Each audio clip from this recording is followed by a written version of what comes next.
અષાઢ મહિનો અત્યારે ચાલી રહ્યો છે ને અષાઢ મહિનાનું વર્ણન કેવું હોય પિંગળશી બાપુએ બહુ સરસ લખ્યું છે। અષાઢ ઉચારમ મેઘ મલારમ બની બહારમ જલધારમ। કાળા ડિબાંગ વાદળો ઘેરાયેલા હોય ને ગાજવીજ સાથે વરસાદ તૂટી પડતો હોય, પણ છેલ્લા કેટલાક સમયથી આ અષાઢી વાદળ ગાયબ થઈ ગયા છે। આકાશ કોરું ધાકોર થઈ ગયું છે। એવું લાગે છે કે જાણે વરસાદે બ્રેક મારી દીધી છે। મેઘરાજાનો મિજાજ બદલાઈ ગયો છે અને ગરમી વધી રહી છે, તો બીજી બાજુ વરસાદ રોકાતા હવે ખેતરો ઉપર તરાપ વાગી રહી છે વરોપની અને ખેડૂતો મેઘાની કાગ ડોળે રાહ જોઈ રહ્યા છે। જો કે મેઘાનો બીજો રાઉન્ડ હવે શરૂ થવાનો છે, પણ ક્યારે શરૂ થશે, ક્યારથી શરૂ થશે એની ચાતક નજરે રાહ જોવાઈ રહી છે ને। તો હવે જુઓ કે ક્યારે ફરી આકાશમાં એક કાળા ડિબાંગ વાદળો જોવા મળશે। મેઘરાજાનો બદલાયો મૂડ, વરસાદી વાદળો થયા ગુમ, ચોમાસામાં ગરમી લેશે સૂડ। આ વર્ષે ગુજરાતમાં ચોમાસાનું ધમાકેદાર આગમન થયું છે। આવતાની સાથે મેઘરાજા કેટલાક વિસ્તારમાં તૂટી પડ્યા। હાલત એવી બની કે કેટલાક વિસ્તારો બેટમાં ફેરવાયા હતા અને જિંદગીઓ બોટમાં જોવા મળી હતી। તમને માનવામાં નહીં આવે, પણ અંદાજિત 1 મહિનામાં જ મેઘરાજાએ હાફ સેન્ચુરી લગાવી દીધી, એટલે સિઝનનો 51% જેટલો વરસાદ ખાબક્યો। ગુજરાતના દરેક ઝોનમાં એક સરખો 50% આસપાસ વરસાદ પડ્યો, ન તો વધારે ન તો ઓછો। જોકે હવે મેઘરાજાનો મૂડ બદલાતા વરસાદી વાદળો ગાયબ થયા છે। આકાશ કોરું ધાકોર જોવા મળી રહ્યું છે। અષાઢમાં પણ સૂર્યદેવના દર્શન થઈ રહ્યા છે।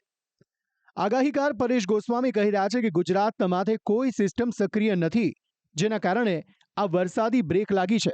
રાજ્યની અંદર જોવા જઈએ તો છેલ્લા 4-5 દિવસથી વરાપ જેવો માહોલ છે। કોઈ જગ્યાએ અત્યારે ખાસ કોઈ વરસાદ નથી નોંધાયા 4-5 દિવસની અંદર, અને આ એક પ્રકારે વાતાવરણ છે અત્યારે આપણું ખુલ્લું થઈ ગયું છે।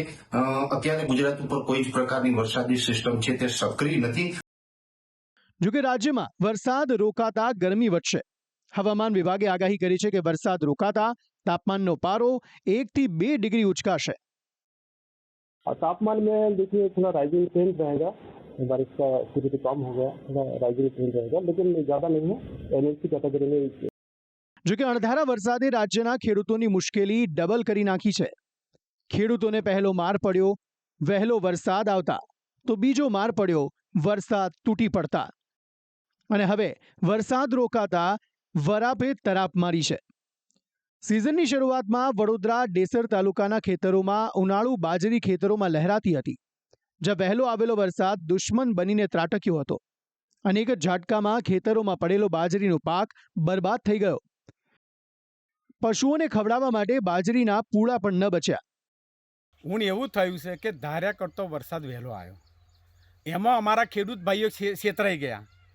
એટલા માટે છેતરાયા કે જો ખેડૂતો જાણતા હોત કે વરસાદ વહેલો આવવાનો તો બાજરી વહેલી કાપી અને વહેલી અવેરી નાખોત। વરસાદ પડવાથી અમારી બાજરી તમામ ખેડૂતોની પલળી ગઈ અને એક પણ દોણો ખેડૂતો ઘેર નહીં લઈ ગયા। ખેડૂતોને ખાવાનો પણ દોણો રહ્યો નહીં, એક પણ ડબ્બો ખેડૂત ઘેર નહીં લઈ ગયા। અમારા પશુપાલન માટે પણ અમારા ઘાસચારો પણ બિલકુલ રહ્યો નહીં। પશુપાલન ઘાસચારા વગર અત્યારે તરફડો મારે છે। આ ખેતીમાં બાજરી પાક, ઊભો પાક બધોય બળી ગયો અને પલળી ગયો, કશું જ ખાવાનું રહ્યું નહીં। ઘાસે ના મળ્યો કે બાજરી ના મળી, શું ખાવું પીવું હવે। જ્યારે હવે વરસાદે વિરામ લઈ વરાપ કાઢ્યો છે, ત્યારે ખેડૂતોએ પોતાના ખેતરોમાં દોટ લગાવી છે, જેઓ ફરી ખેતીમાં જોતરાયા છે। પરંતુ ખેડૂતોના મગજમાં મેઘરાજાનો ડર ઘૂસી ગયો છે કે ફરી મેઘરાજા મંડાશે તો તેમની સિઝન ફેલ થઈ જશે। કે અત્યારે અમારો વરાપ થઈ રહ્યો, પણ અત્યારે વરાપ થઈ રહ્યો ખરો, પણ અત્યારે અમે 1 મહિનો અમે ખેતી લેટ પડ્યા છીએ। જો વરસાદ મોડો પડ્યો હોત તો અમારા આ કંઈ ખેતીમાં નુકસાન જવાનું નહોતું, પણ અમારા વરાપ લેટ પડ્યો। અમે બીજું તો એવું કે અમારા કપાસમાં પણ અમે લેટ પડ્યા છીએ। આપણે વરાપ થયા છે, જેથી કરીને ખેતી થઈ જાય એવી પોઝિશન નથી અને અમે મુશ્કેલીમાં મુકાઈ ગયા છે। એટલે વરાપ થયો છે, ખેતીની તૈયારી તો કરો છો ને? હવે તૈયારી કરીએ છીએ, પણ ઘાસ બહુ વધી ગયું છે, બરાબર, એટલે ખેડવાનું ચાલે છે, પરંતુ વધારે વરસાદ પડે તો અમારે નુકસાનકારક છે। તો આવી જ રીતે ખેડાના મહુધામાં પણ ખેડૂતોને ડબલ માર પડ્યો છે। વિસ્તારના મોટાભાગના ખેડૂતોએ ડાંગરની ખેતી કરી છે, જેને પાણીની વધુ જરૂર હોય છે, પણ મેઘરાજાએ બ્રેક લગાવતા પાણી વગર વાવેલા ધરું સુકાઈ રહ્યા છે। વિસ્તારના કેનાલ મારફતે પાણી પહોંચાડવામાં આવે તેવી વ્યવસ્થા છે, પણ જવાબદાર અધિકારીઓની બેદરકારીના કારણે કેનાલમાં ઝાડી ઝાંખરા ઉગી નીકળ્યા છે, જે પાણીને અવરોધી રહ્યા છે, જેને ખુદ ખેડૂતો કેનાલની સાફ સફાઈમાં જોતરાયા છે. જુઓ સાહેબ, આ ખેડૂતો ઉપર સરકારી અધિકારી બાબુઓનો ત્રાસ. ખેડૂતો પાણીથી વંચિત હોવાથી આ જાતે સાફ કરવું પડે છે અને અધિકારીઓ ઘેર બેઠા બેઠા રૂપિયા કમાય છે ટેન્ડરિંગ કરીને અને પેપર ઉપર બતાવે છે કામ થઈ ગયું.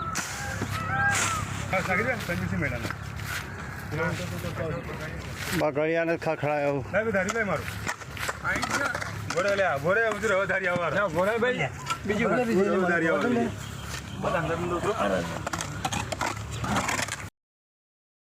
ખેડૂતો કહી રહ્યા છે કે દર ચોમાસે આવો ડબલ માર સહન કરવો પડે છે.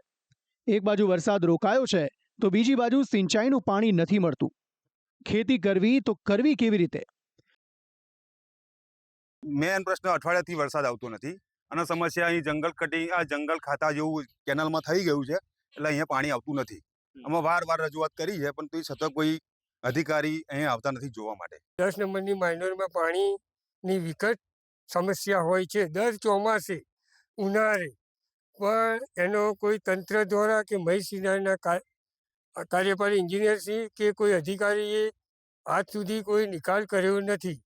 કાલે અમે લોકોએ જાતે ખેડૂતો 10 થી 15 ખેડૂતો ભેગા થઈ અને 10 નંબરની માઇનરનું લગભગ 250 થી 300 મીટર સુધી સાફ સફાઈ અને ઝાડી ઝાંખરાનું કટિંગ કરી અને સાઈડમાં કર્યું, છતાં પણ આજે લગભગ 5-6 બખનરી ચાલુ થઈ છે એટલું પાણી આવ્યું છે. સાહેબ, અઠવાડિયાથી વરસાદ કંઈ પડતો નથી.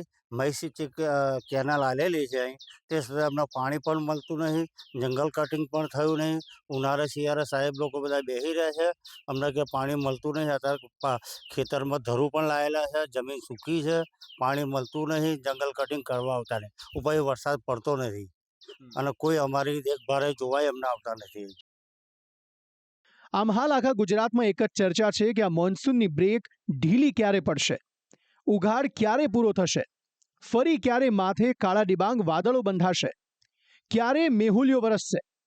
ગુજરાતના જાણીતા આગાહીકાર પરેશ ગોસ્વામી કહી રહ્યા છે કે આગામી 22 તારીખથી વરસાદનો બીજો રાઉન્ડ શરૂ થશે, જે પહેલા કેટલાક વિસ્તારમાં છૂટો છવાયો વરસાદ પડશે. પણ હવે આવનારા દિવસમાં ફરીથી એક વરસાદનો રાઉન્ડ ચાલુ થાય તેવી સંભાવનાઓ છે. જો કે વરસાદનો રાઉન્ડ ચાલુ થાય એ પહેલા પણ હળવા છૂટાછવાયા ઝાપટાઓની અસર છે એ ગુજરાતમાં અમુક વિસ્તારોમાં જોવા મળશે. ત્યારબાદ 22 તારીખથી ધીમે ધીમે વરસાદની તીવ્રતા અને વરસાદના વિસ્તારોમાં વધારો થાય તેવું એક અનુમાન છે. 22 તારીખથી જે વરસાદના વિસ્તારોમાં વધારો થશે એ લગભગ 29 જુલાઈ સુધી એ વરસાદનો રાઉન્ડ ચાલશે અને 22 થી લઈને 29 જુલાઈ વચ્ચે જે વરસાદો હશે તે મધ્યમથી ભારે વરસાદ હશે, સાર્વત્રિક ઓલ ઓવર ગુજરાતને લાભ આપે એ પ્રકારના વરસાદો હશે. એટલે 22 થી 29 જુલાઈ વચ્ચે સારા વરસાદનો એક અનુમાન છે, જેમાં 2 થી લઈ અને 5-7 ઇંચ સુધીના વરસાદો છે એ નોંધાઈ શકે છે. પણ 22 થી 29 જુલાઈનો જે વરસાદનો રાઉન્ડ ચાલુ થાય એ પૂર્વે 19, 20 અને 21 તારીખ દરમિયાન પણ રાજ્યની અંદર છૂટાછવાયા વરસાદના ઝાપટાઓની સંભાવનાઓ હાલ દેખાઈ રહી છે. આમ હાલ રાજ્યમાં છેલ્લા કેટલાક દિવસોથી મોન્સૂન બ્રેક લાગી છે, જે આગામી કેટલાક દિવસો સુધી જોવા મળશે. જોકે વરસાદના બ્રેકથી સામાન્ય નાગરિકોને ગરમીનો સામનો કરવો પડી શકે છે, તો બીજી બાજુ વરાપ ખેડૂતોની મુશ્કેલી વધારશે. જોકે 22 તારીખથી વરસાદનો બીજો રાઉન્ડ શરૂ થશે, જે ફરી તોફાન મચાવે તેવી શક્યતા છે. બ્યુરો રિપોર્ટ, સંદેશ ન્યૂઝ.